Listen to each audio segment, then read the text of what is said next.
palagay natin kasi itong taong ito madaya ito eh. Si Tampered nang kakatyan ng isang ng bahagi ng video mo tapos i-out of context niya kung ano yung sinabi mo. Yan yung ginagawa niya kadalasan kay munting kaalaman eh. Yan, INC vlogger, tinig ng karunungan. Kung maalala ninyo, nagkasadugutan kami at si Kaburnok dahil siya ay kaanib sa Iglesia ni Cristo kay Felix Manalo. Pero napansin niyo ba, sa simula pa lamang ng kanyang pagsagot, kadalasan, itong mga kaanib sa INC, pawang ad hominem talaga ang ginagamit nila. Ano po ba yung ad hominem? Ito po ay logical fallacy, mga kapatid. Kung saan inaatake yung pagkatao. Tampered, mandaraya, sa halip na sagutin ang argumento, ilihis ang personal sa atake. Bakit? Hindi kaya ang argumento, mga kapatid. At ano ang patunay na hindi kaya ang argumento? Deleted ang mga video niya. Natiling 4 na video hanggang isa na lang. Totally deleted talaga ngayon . At alam ba ninyo kung bakit binura niya ang mga video sa pagsagutan sa kay Kaburnok, sa akin, at ito ang dahilan. Tatalakayin natin. Samahan ninyo ako.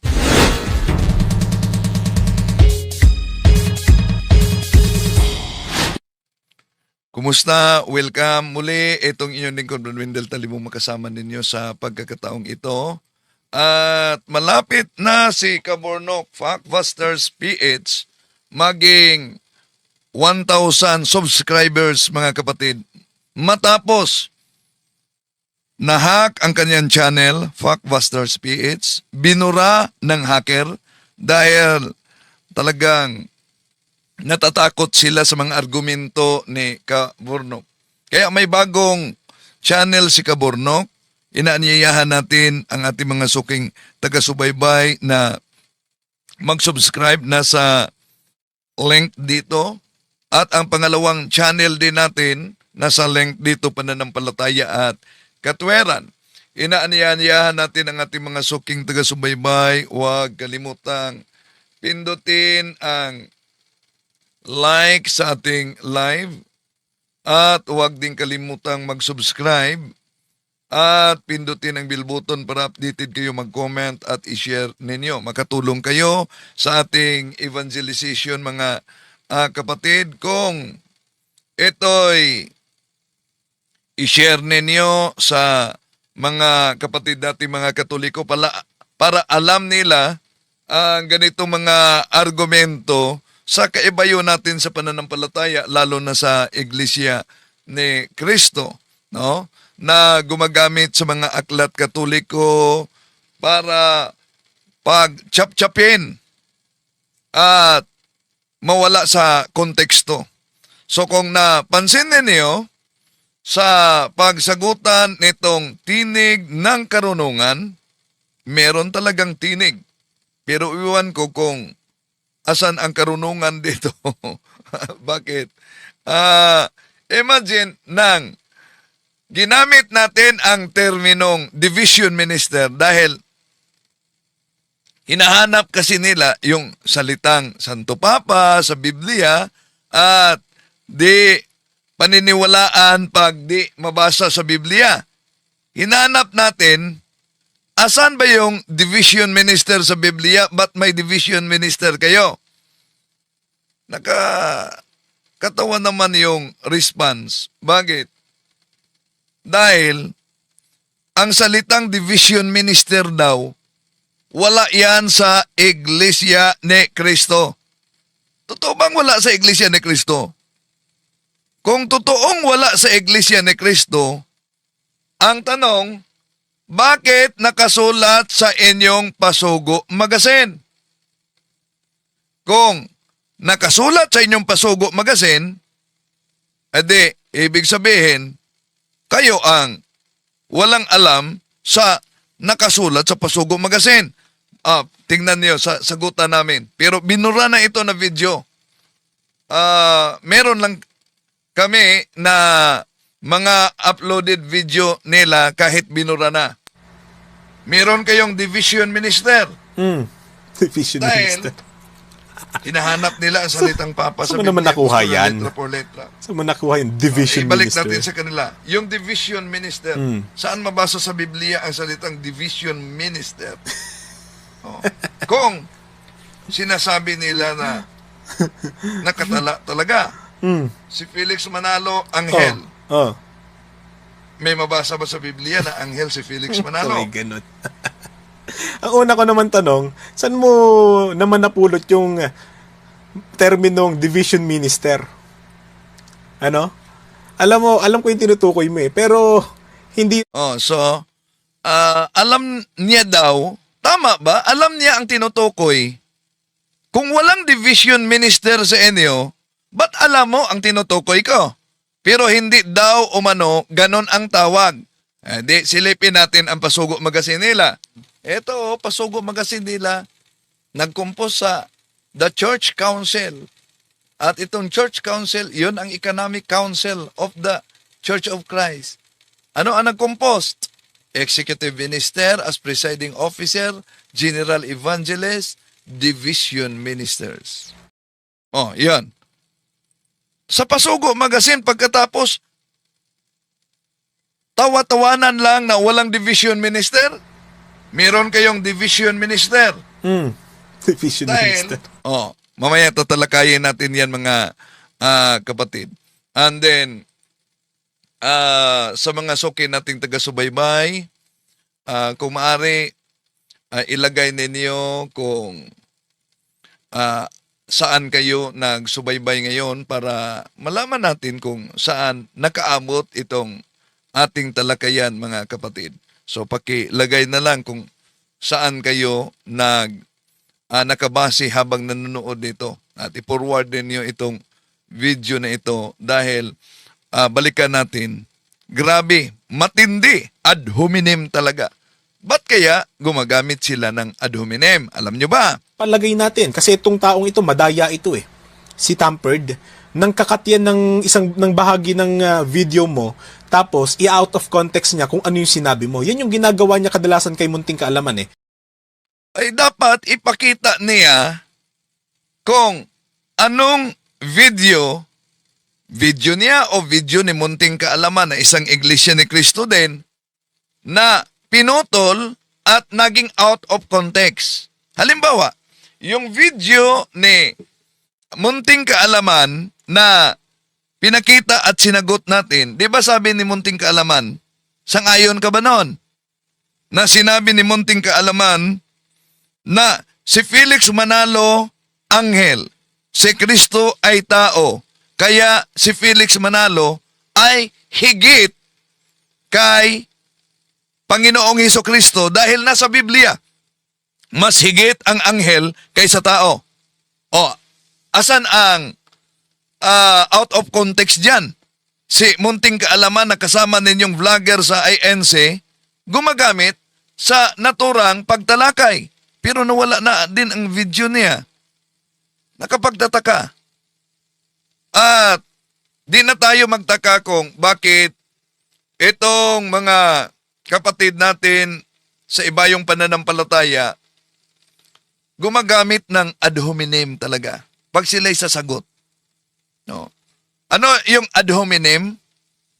Ang ad hominem ay isang logical fallacy mga kapatid kung saan inaatake yung pagkatao, pinipersonal. Sa halip na sagutin nila ang argumento, ililihis nila sa personal na atake. Tulad sa sinabi niyang, Tampered, daya, ito, balikan natin mga kapatid ang kaniyang pahayag. Palagay natin, kasi itong taong ito, madaya ito Si Tampered. Yan. Ad hominem talaga. Ilihis nila para hindi halata na mismo sila'y umanib sa tampered na sikta. Kaya ang tanong, bakit kadalasan, kahit na si munting kaalaman, gumagamit niya, sabi niya, wala naman siyang ipinakita, dami daw nag-comment, mas magaling daw umano siya magpaliwanag kaysa akin. Pero ang tanong, bakit nawala yung video din? Kaugnay sa sagutan natin. So, bakit ginawa nila itong tinatawag na ad hominem, mga kapatid? Dahil wala silang sapat na sagot sa argumento. Wala silang sapat na sagot sa argumento. Balikan natin. Yung sinabing walang division minister sa INC. Oh? Meron kayong division minister. Division Dahil minister. hinahanap nila ang salitang papa sa Saan mo naman Biblia, nakuha gusto na yan? letra por letra. Saan mo nakuha yung division Ibalik minister? natin sa kanila. Yung division minister. Imagine, pinagtatawanan pa niya, saan daw umano nakuha ang division minister? Di mo ba alam itong Pasugong Magazine na ito? Ito, Pasugong Magazine nila, nag-compose sa The Church Council. At itong Church Council, yun ang Economic Council of the Church of Christ. Ano ang nag-compose? Executive Minister as Presiding Officer, General Evangelist, Division Ministers. Oh, yan. Division Ministers. Pagkatapos sabihin, asan nyo nakuha yung Division Minister? At tatalakayan natin, bakit ba pinasinungalingan kahit na-publish sa kanilang pasugo? Balikan muna natin. Kadalasan mapansin natin gumagamit sila ng ad hominem, mga kapatid, isang logical fallacy. Dahil, bakit ginawa nila yan? Walang sapat na sagot sa argumento. Kapag malakas ang ebidensya, lalo na yung pinakita natin na nasa kanilang Pasugo Magazine, pinagtatawanan pa, wala daw silang division minister na nasa Iglesia ni Cristo. Oh. So, napakalakas na ebidensya, Pasugo Magazine nila mismo ang nagbuking sa kanila. Di ba? So, pag Pasugo Magazine, kadalasan, dahil nabutata sa kanilang sariling Pasugo Magazine, ad hominem ang katumbas na ginagamit. At yung ad hominem kadalasan, sinungaling, mandaraya, walang unawa, kaysa sagutin yung argumento. Ba't sinabi na walang division minister samantalang nakasulat sa Pasugo Magazine? Ibig sabihin, taktika nila ang ad hominem para umiwas sa isyo. Ya? Ibig sabihin, defense mechanism lamang nila na sa halip amining may kahinaan yung paliwanag nila o kailangang magsaliksik ba? Totoo ba talagang may division minister sa Iglesia ni Cristo? O wala?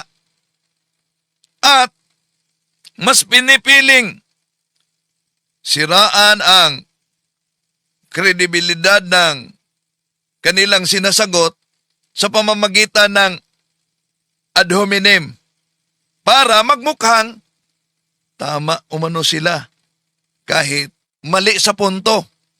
Yun ang kanilang taktika para sa kanilang audience. Kung para lang sa kanilang audience, hindi para sa katotohanan sa vlogging nila. So, mga kapatid, mahalaga talaga na sagutin nila ang punto ng maayos.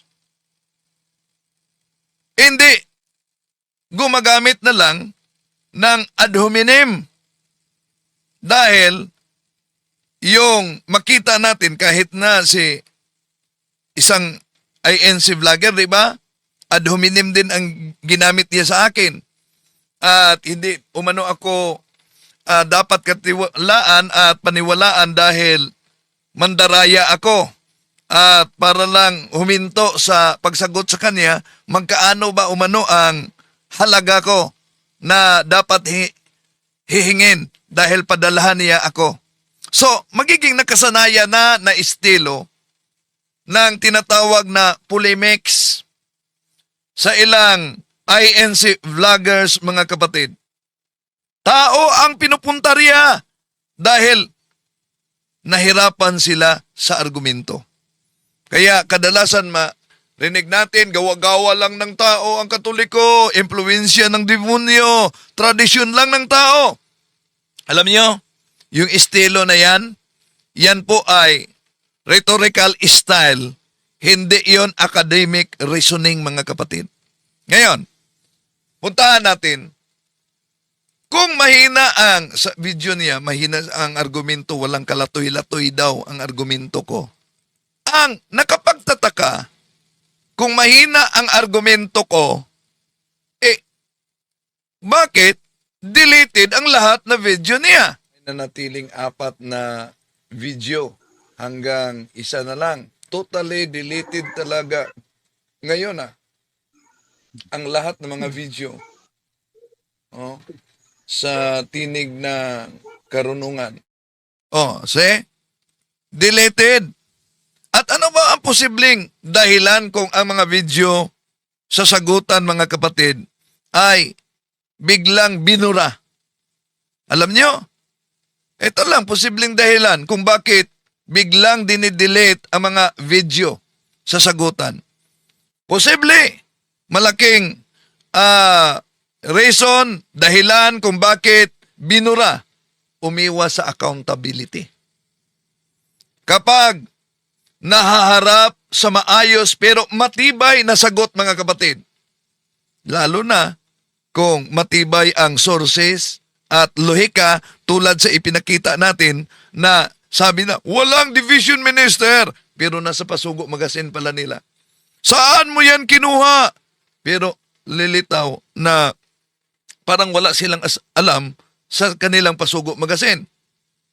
So, kaya dahil napagtanto nila na mas matibay ang argumento at mas mahina ang kanilang argumento, mas pinipili na lang burahin, i-delete yung kanilang video kaysa harapin ang argumento at itatama yung mali. Yun ang malaking posibilidad, mga kapatid. At hindi lang yan, yung tinatawag na damage control, pag-reset ng imahe. Maaring nakita niya na nagkaroon ng kahinaan ang argumento at mas madaling i-delete kaysa mag-public correction. Diba? Halimbawa, yung patawa-tawa niya na wala namang mabasa, wala namang tinatawag na division minister. Balikan natin, ha? Meron kayong division minister. Division Dahil minister. hinahanap nila ang salitang Papa sa Saan mo naman nakuha yan? Letra por letra. Yan. So, eto'y napakahina na argumento. Patawa-tawanan lang ang terminong division minister sa INC. Saan nakuha? Di ba alam? Ito, Pasugo Magazine nila, nag-compose sa The Church Council. At itong Church Council, yun ang Economic Council of the Church of Christ. Ano ang nag-compose? Executive Minister as Presiding Officer, General Evangelist, Division Ministers. Yan. May Division Minister. Kaya, diyan pa lang nakita na napakahina ang argumento niya. Kaya mas madali piliin na i-delete na lang ang sagutan sa mga video kaysa mag-public correction na nasa Pasugo pala nila yan. At hindi lang yan. Isa sa mga dahilan, takot sa tinatawag na fact check o report. Kapag may misinformation, ad hominem o paninira, posible ring inaalis ang video para maiwasan ang sanksyon ng platform.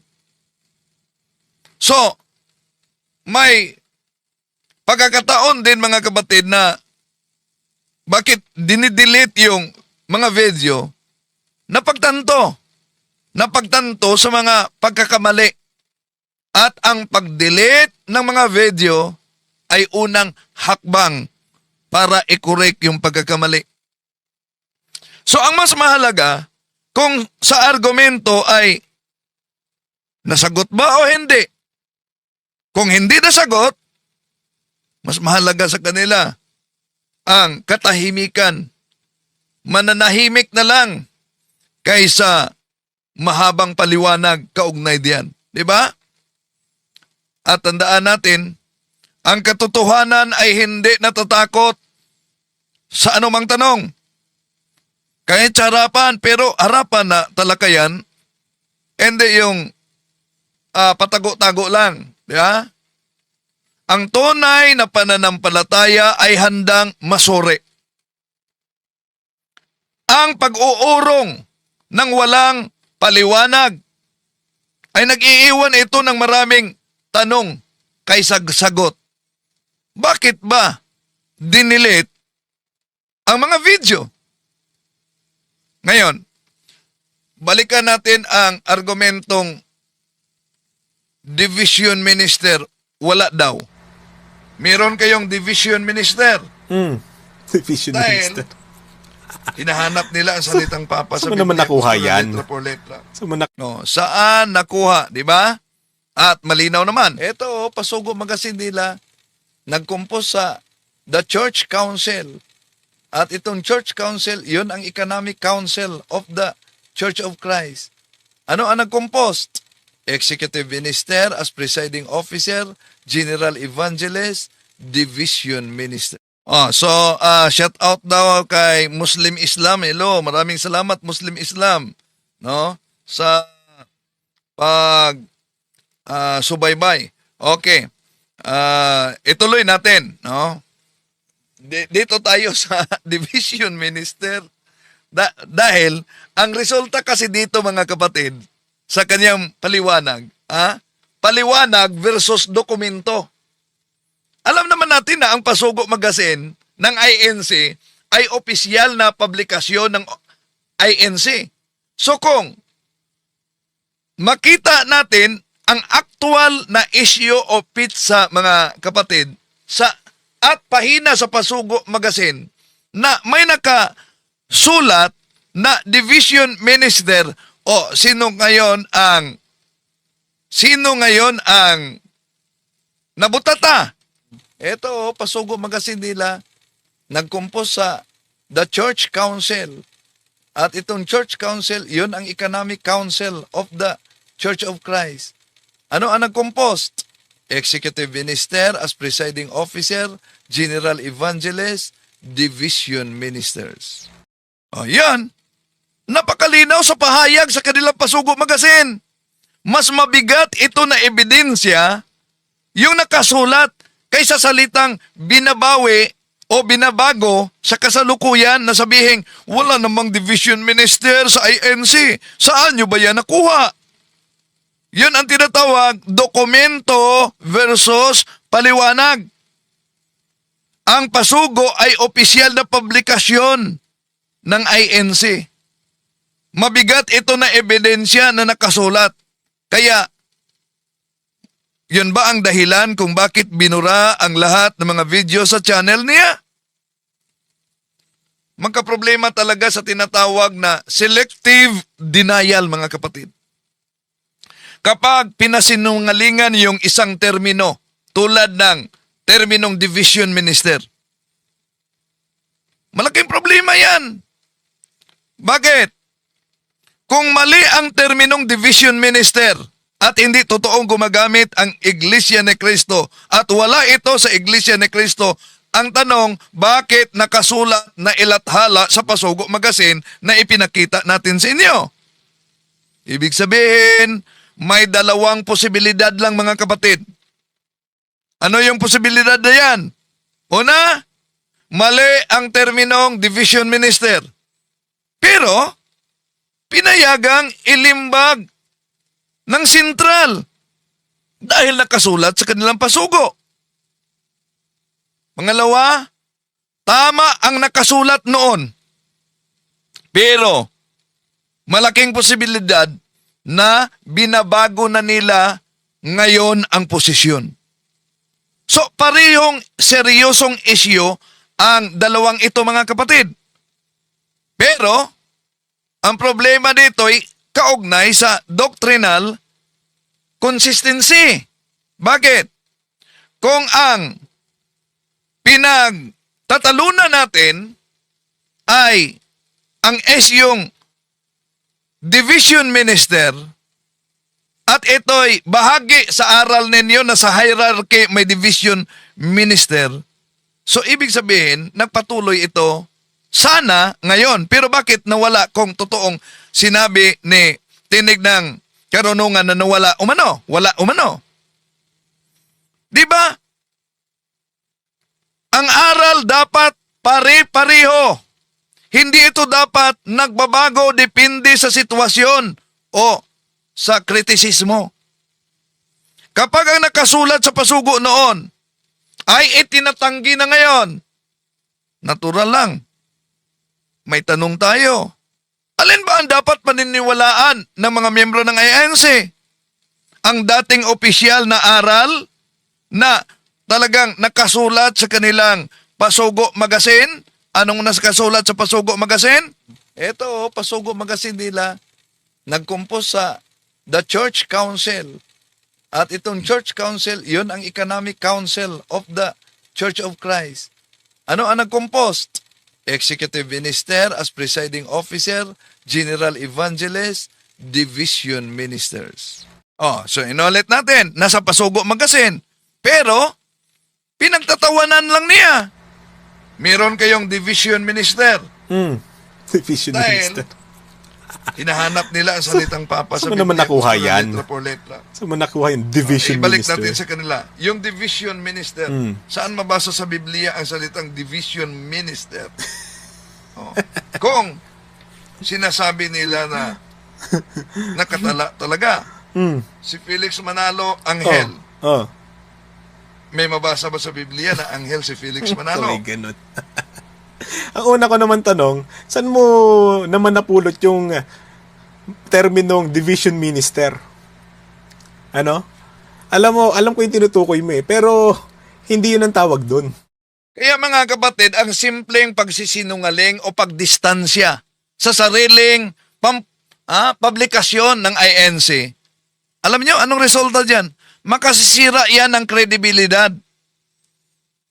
Hindi sa isa lang INC vlogger, kundi pati na sa institusyon mismo ng INC na tinatag ni Felix Manalo. Malinaw ang ebidensya na nakasulat sa Pasugo Magazine na paulit-ulit nating ipinakita. At itinatanggi ito ngayon. Kaya, makatarungan lang na itanong natin, may inconsistency ba sa loob ng INC kaugnay lang sa hierarchy na ipinakita natin na tinatalakay natin pagkatapos tinatawanan lang ni tinig ng karunungan? O talaga bang di niya alam na meron palang division minister noon, so ibig sabihin may tinig. Pero iwan ko sa karunungan dahil di niya nakita at nasilip sa kanilang Pasugo Magazine. Kaya hindi patas mga kapatid na pagtatawanan lang ang isyong ito at pasinungalingan na walang terminong division minister sa INC, na ang terminong division minister mismo aprobado na ilimbag sa Pasugo Magazine ng Iglesia ni Cristo. Ngayon, punta tayo sa argumento nila. Alam nyo, sabi niya, ang simbahang Katoliko daw ay tulad daw ito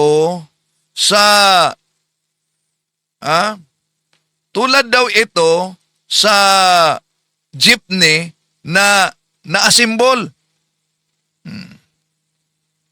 Ito mga kapatid. Palagay natin, kasi itong taong ito, madaya ito si Tampered, nang kakatyan ng bahagi ng video mo, tapos i-out of context niya kung ano yung sinabi mo. Yan yung ginagawa niya kadalasan kay Munting Kaalaman Pero liliwanagin namin, ipalagay lang natin na merong mababasa na Iglesia Katolika Apostolika Romana sa Mateo 16:18 ng Confraternity Version Nasagot na natin yung pamimersonal. Ngayon, dito naman tayo sa tinatawag na Santa Iglesia Apostolica Katolika dahil di nila matanggap na may isang salin na nabasa natin yan. At di din nila matanggap na may ibang mga salin din na nabasa natin yan. Pero hinanap nila ang letra por letra. Pero ito ang argumento niya. Palagay natin na merong mababasa. Tama ba ang salin kung ganun ng confraternity version? Bakit namin yan ang itinanong namin sa inyo mga kababayan? No, so bakit yan ang itinanong daw sa namin? So dito pa lang sa terminong namin mga kapatid, makita na natin na kumakatawan siya kahit sa kanyang vlog, sariling vlog ito, kumakatawan siya sa Iglesia ni Cristo. 'Di ba? Bakit sinabi namin? Di kumakatawan siya sa Iglesia ni Cristo. Okay. Ayan.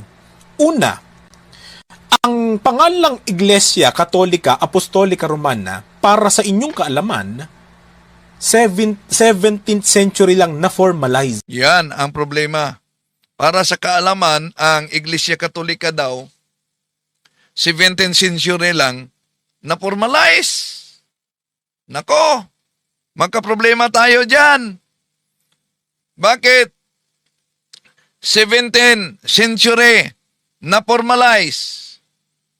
Alam niyo, ginagamit nila ang argumento kasi mga kapatid. No? Anong argumento ang ginagamit nila? Yung nakasulat sa Discourses on the Apostles' Creed.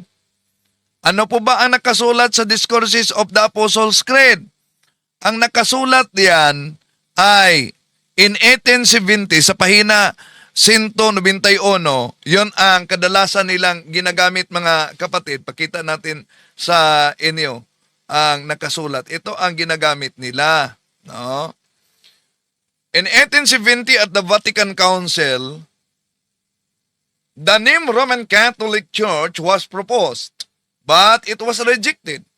The bishops assembled unanimously decided upon this official name, the One Holy Catholic Apostolic Church, as descriptive of Christ Church.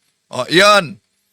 Kaya, dahil in 1870, at the Vatican Council, the bishops assembled unanimously decided upon this official name, the One Holy Catholic Apostolic Roman Church. At ano ang argumento niya? 1870. So therefore, 17th century lang daw umano.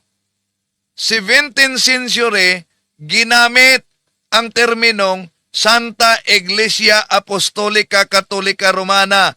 Bakit 17th century? Dahil sa aklat in 1870 at the Vatican Council, the bishops assembled unanimously decided. Tanong! Kaya nga, siguradong isa ito sa dahilan kung bakit binura mga kapatid. Bakit?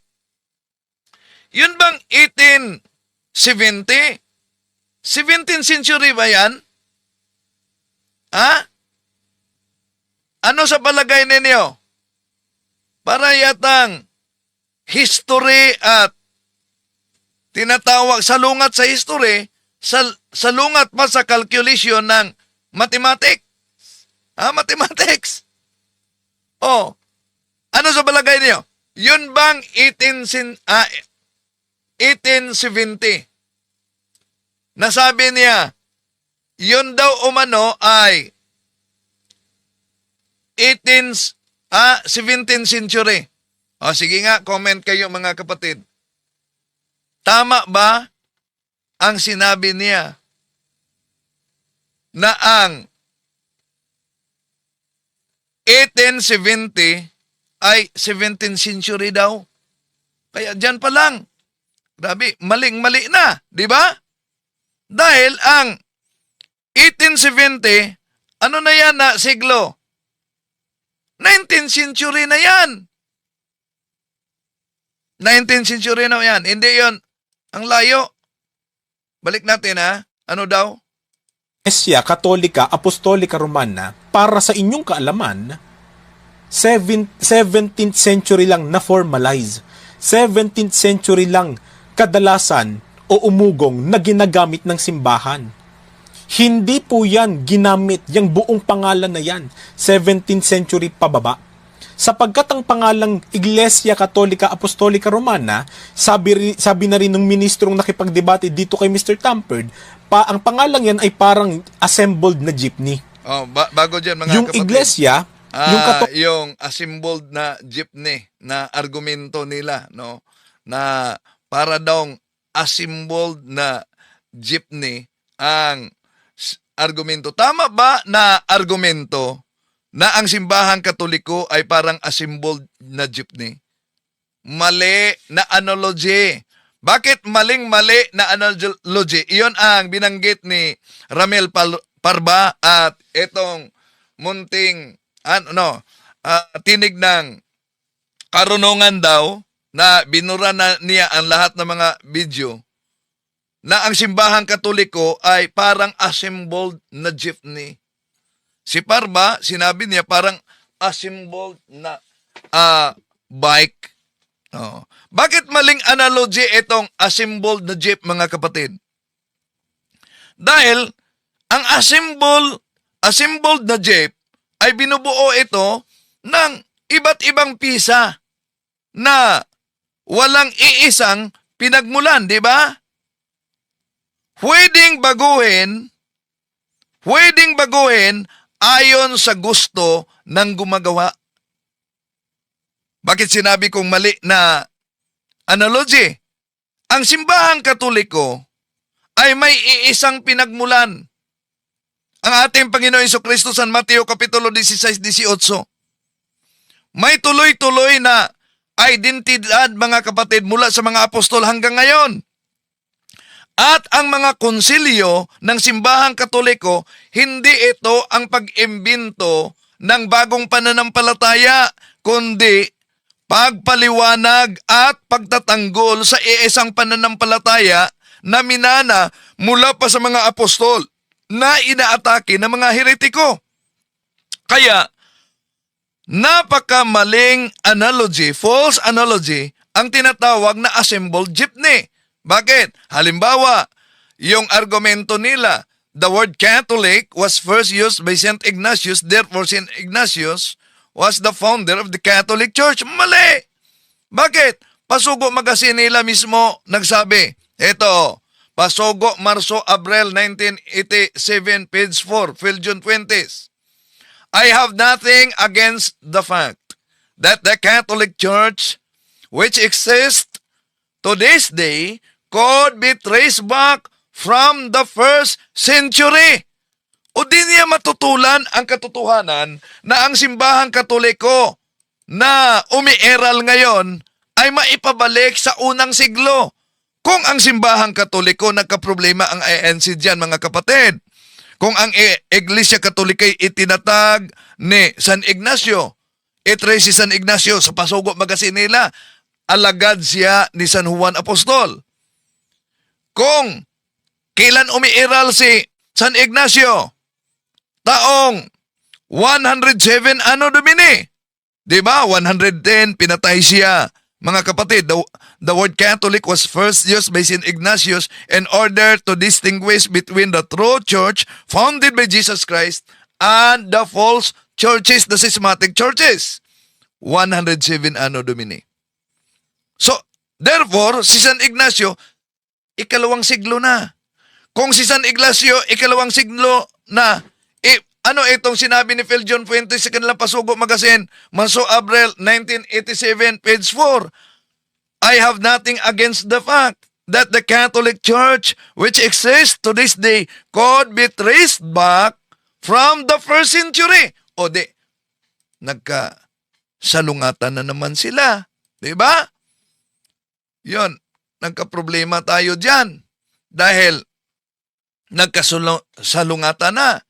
Okay, tuloy natin si Tinig ng Karunungan sa kanyang argumento. Apostolika Romana, sabi na rin ng ministrong nakipagdebate dito kay Mr. Tamperd, ang pangalan yan ay parang assembled na jeepney. Oh, ang pangalan, bakit daw na ang pangalan ng Santa Iglesia Apostolica Katolika Romana ay parang assembled na jeepney? Bakit? Yung iglesia, yung katolika, ibang taon ikinapit sa pangalan nila. Yung apostolika, ibang panahon din nang idagdag nila. Yung katolika romana, ibang taon din ikinabit para madagdag. So, iyon ba ang assembled jeepney para sa INC? Lalo na iyon ang argumento ni Ramel Parba. Pag mag-assemble ka ba ng jeepney, ang mga pisa, iba't ibang taon, idadagdag sa naturang sasakyan? Ganon ba? Mali na argumento, mga kapatid. Ano ba talaga ang papel ng konsilyo ng simbahan? Tandaan ninyo, ang simbahang katoliko, mga kapatid, nauna na ang konsilyo bago pa nabuo ang Biblia. Sa Jerusalem Council, year 50, Anno Domini, mabasa yan sa Gawa Kapitulo 15, mga kapatid. So, balikan natin. Ano ba ang papel ng konsilyo? Ang konsilyo ay hindi naglikha ng bagong aral. Ulitin ko, ang konsilyo ay hindi naglikha ng bagong aral. Ang konsilyo, ang ginawa niya, paglilinaw ng aral kapag may mga kumontra dito, kapag may mga lumilitaw na erehe, kaya nilinaw ang aral. Halimbawa, isa sa mga aral na nilinaw ng simbahang katoliko, nakasulat yan sa pasugo ninyo. Anong aral na nilinaw sa konsilyo nakasulat sa pasugo magazine? Ito, di nyo ba yan alam? 1951, Pasugo Magazine, pahina 27, nakasulat yan. Ito ang sinabi. Ang konsilyo ng Trento noong 1946 ay naghayag na ang lahat na aklat sa matanda at bagong tipan ay nasa Bibliang Katoliko, ay mga banal, pinapatnubayan at naaayon sa batas. Yan. Ang tanong, di ba tinanggap nila ang tinatawag na Biblia, luma at bagong tipan? Ibig ba sabihin, noong 1946 pa, nag-imbento ang simbahang katoliko ng luma at bagong tipan? At kung ang simbahang katoliko ay nag-imbento ng luma at bagong tipan, ba tinanggap nila yan? Nagkaproblema talaga sila sa kanilang argumento. Hindi lang yan. Nakasulat din sa kanilang Pasugo Magazine. Ito. Mabasa ninyo. Ang mga batas, close parenthesis, ng Iglesia Katolika na mataimtim at maingat na sinisiyasat at tinitiyak ng konsilyo ay siya ring nasa mga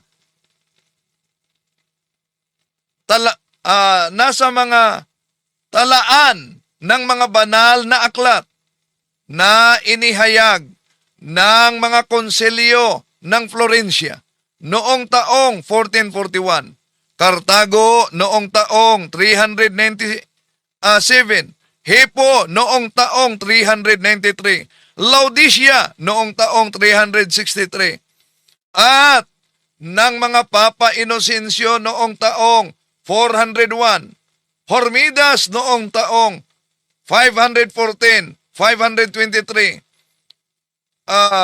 Gelasius noong taong 492, 496, at ng Papa Damaso noong taong 366, 384. Nasa Pasugo Magazine nila yan, mga kapatid. No? So, ibig ba sabihin, ang simbahang katoliko nag-imbento, nag-asimbol ng Bible dahil sa konsilyo na yan? Kaya maling unawa. Katulad lang ito, mga kapatid, para maunawaan ninyo Ang deklarasyon ng konsilyo sa simbahang katoliko, katulad ito sa hukuman. Ang hukuman, hindi yan gumagawa ng bagong batas tuwing may desisyon. Ina-apply at nililinaw lang ang umiiral na batas. Ganon ang deklarasyon ng simbahang katoliko. Kaya, yung sinabi nila na imbento lang ng konsilyo, therefore, parang jeepney daw, mali na analogy. Bakit? Kung susundin natin mga mahal na kapatid ang lohika ng INC, ng mga ministro at mga ngaral, babalik sa kanila ang argumento. Kung sasabihin nilang, hindi pwedeng totoo ang Santa Iglesia Apostolika Katolika Romana dahil idiniklara lang yan ng konsilyo sa iba't ibang panahon, parang a symbol jeepney. So, kung yun ang kanilang argumento, dahil hindi nila matanggap ang pag-develop sa doktrina, hierarchy, sa paglipas ng panahon, lalabas na hindi pwedeng gagamit ang INC ng salitang Bible. Di dapat sila. Bakit? Dahil ang salitang Bible, idineklara yan ng simbahang katoliko. Dapat, hindi din sila gagamit ng chapters and verses sa Bible. Bakit? Idineklara yan ng simbahang katoliko. Dapat, hindi sila gagamit ng Bible canon. Bakit? Idineklara na ng simbahang katoliko. At dapat hindi sila gagamit ng New Testament. Bakit? Dahil ang New Testament, idineklara yan ng simbahang katoliko. At dapat hindi sila susunod ng kalendaryo. Bakit? Dahil ang kalendaryo, Gregorian calendar, idineklara yan ng simbahang katoliko. Dapat hindi sila gagamit na ang Sunday ay Domingo. Dahil ang Sunday, mula sa salitang Latin, dies solis, binago yan ng simbahan na dies dominica. Sa Spanish, Domingo. Sa English, Lord's Day.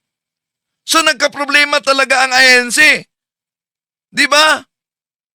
Kaya, itong tinatalakay natin mga kapatid, Bible chapters, verses, Bible canon, New Testament, kalendaryo, yo'y kabilang sa development ng simbahan sa kasaysayan. Kaya hindi tama ang pahayag ng INC na ang simbahang katoliko ay assembled tulad ng jeepney. Ang simbahang katolika ay hindi na assembled, kundi itinatag ito ng ating Panginoon Jesucristo. Nasa pasugo ninyo, the Church of Christ has thoroughly become the Catholic Church. Itinatag ng ating Panginoon Jesucristo, ipinasa ng mga apostol, at nanatili, at ang lahat ng mga aral nilinaw sa pamamagitan ng konsilyo. Iisa ang pananampalataya mula noon hanggang ngayon. Yun ang katunayan mga kapatid. No? Kaya madalas sabihin nila na ang Katolika ay parang assembled jeep daw dahil nabuo raw ang simbahang katoliko sa iba't ibang konsilyo, sa iba't ibang taon, sa iba't ibang panahon. Pero mali ang paghahambing na iyan mga kapatid. Non sequitur. Bakit? Ang konsilyo ay hindi nag-imbento ng simbahan. Ang konsilyo ay nagpapaliwanag at naglinaw ng pananampalatayang matagal nang itinuturo. Matagal nang isinabuhay ng mga Kristiyano na kinontra ng mga erehe. Kaya, kung ang paglilinaw ng konsilyo, ulitin ko, kung ang paglilinaw ng konsilyo ay katumbas ng pag-assemble, edi dapat sabihin nilang assemble din ang Bible. Bakit? Dahil ang mga aklat na ito ay kinikilala, pinagtibay sa iba't ibang panahon sa pamamagitan ng konsilyo ng simbahang katoliko. Ang simbahan ay organisasyong buhay. Ang simbahan, Hindi ito makina. Lumago ito at sa pag-usbong ng panahon, mga kapatid, may development talaga, parang leso hanggang puno. Pero isa lang ang pinagmulan, ang ating Panginoon Jesucristo. Ang ating Panginoon Jesucristo at ang mga apostol. Kaya ang assembled jeep na analogy ay false analogy ng INC. Nakakatawag pansin, pero walang pundasyon sa kasaysayan at sa lohika. Maraming salamat sa inyong pagsubaybay. Itong inyong lingkod, Brad Windel Talibong. Hanggang sa muli.